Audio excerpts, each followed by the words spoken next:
Playas, how you doing? Welcome back to Playas Guide. On this episode of Playas Guide, I'm going to briefly touch upon a few different retro indie games that you can play on your modern consoles or on your PC.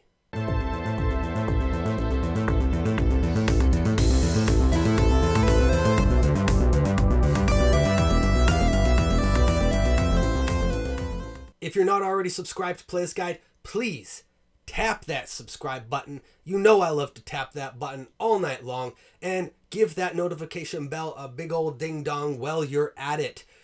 Today I'm going to be talking about some different retro indie games, and what I mean by that is these are indie games with retro aesthetic and retro appeal for retro gamers. Every Saturday night on Twitch, I host the Retro Indie Show, where I play these games and many others like it.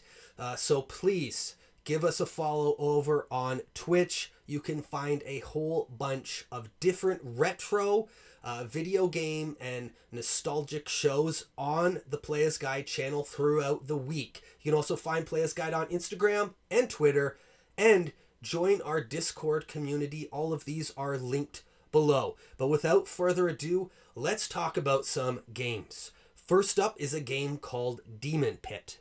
So Demon Pit kind of reminds me of like a Quake arena or even Doom, where you're in a pit and it's an arena battle game where you're fending off, fighting, and shooting down various different demons that come at you. As you progress throughout the game, the demons get more powerful.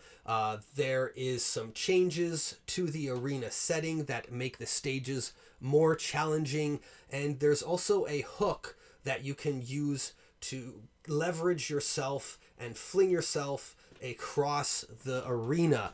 There will also be hordes and hordes of different enemies, including zombies and other such demonic creatures that are going to be coming at you as you progress throughout the stages. It's a great game if you're just looking for something to pick up and play for a little while that really doesn't have much story or dialogue to it. Shovel Knight is one that I'm sure many of you are familiar with, but I have heard that there are still many people who have not played this game. This game is excellent. It's one of the best retro indie games out there. If you have played some of these games that I'm mentioning today and they didn't turn you on to the genre, this game surely will. You play as a knight who wields a shovel and kind of bounces around it in a DuckTales 2 sort of style on the NES. So much going for it. It plays great. It's just such a well-balanced game.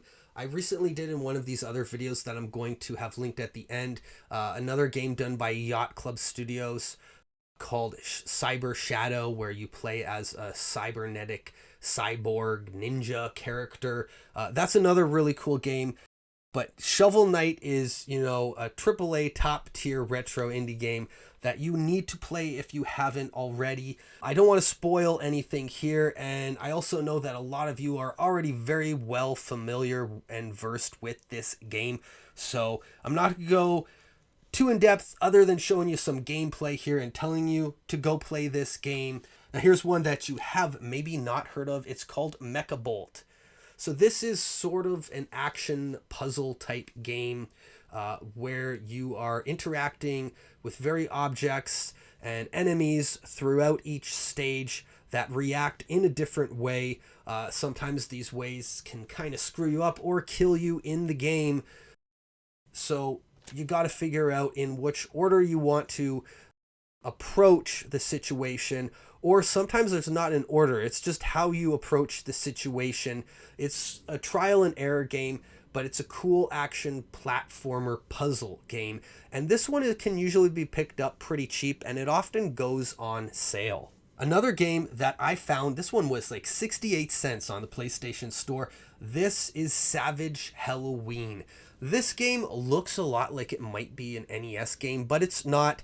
It has, some different things going on in the gameplay and with the graphics that an NES is not capable of, but the graphics are still very nostalgic and reminiscent of an NES game. The game controls great. It's really well done, and it's shocking that I was able to pick it up so cheap. There's 3 different playable characters.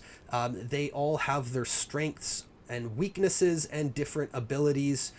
Through this game, you get different guns. I think there's 7 different guns that you can interchange between, and you have to collect individual ammunition icons to refill those. But you can decide through this game where to use those different guns and weapons because they are more effective in certain areas. It's an action platformer, but it ties in some really cool stuff. There's like a shoot 'em up stage and different styles of gameplay, including a stage that's reminiscent of the Turbo Tunnel from Battletoads. Check it out. You won't be disappointed. And again, this is another one that's pretty cheap and goes on sale quite often. Bloodstained Curse of the Moon. If you like Castlevania games, you're going to love this game. This is basically a modern 8-bit Castlevania, and it will not disappoint. The game is not super long, but it is super challenging depending on the difficulty. It doesn't have to be super challenging, but if you are looking for a challenge, it certainly can be that challenging game. And this is another game where there's different characters that you can switch between. However, in some of the other games I'm talking about here where you can play as different characters, this game allows you to switch between the characters in game in order to access different areas, secrets, or use their strengths as more efficient attacks against different bosses and enemies throughout the stage. There's always a way to get through the game. It's very well done and laid out so that you can progress through the game even if those other characters are dead. It's just going to be a little bit more challenging. If you're really good with one character, you might not have too much of an issue with it. But if you like the Castlevania series and you like retro games and indie games, for sure, check this one out. Final game that I'm going to be talking about is one that I had my eye on for a while, and when I picked it up, I was very excited to play it, and a bunch of people that were watching me play it on Twitch, I think also went out and picked it up because the game is so good, and it's fun to watch. Now, it is very violent. You don't want to play it around your kids, and that is Huntdown. So in Huntdown, there's 3 different characters, and you choose between those 3 characters. One is a robot, one's a cyborg, one is a human. Again, like many other games, these characters all have their own unique strengths and weaknesses and abilities that may, draw you more to one character than another. So you can play whatever character you want, and you're progressing as a bounty hunter to collect different bounties of different gang members. And on your path, you have to basically kill off as many gang members as you can. You actually get a check box if you do that for each stage. There's various collectibles throughout the stages as well. Some of them are really fun to chase after and collect. And eventually you work your way up to the gang leader. Now, there is a whole bunch of different gangs in this cyberpunk setting, and it gets ultra violent for a 16-bit modern game, but it is really cool. It's a lot of fun, and if you do feel like putting it back because you get tired of it at some point, you will find yourself coming back to it later on to finish up where you left off. If you're a retro gamer who's looking for homebrews or more retro indie games like these to play on your modern consoles or on your PC, then stay tuned for more episodes like this. And remember, I'm always streaming these games every Saturday night, 9 p.m. Eastern on Twitch. Until I see you next time, I'll catch you on the flip side.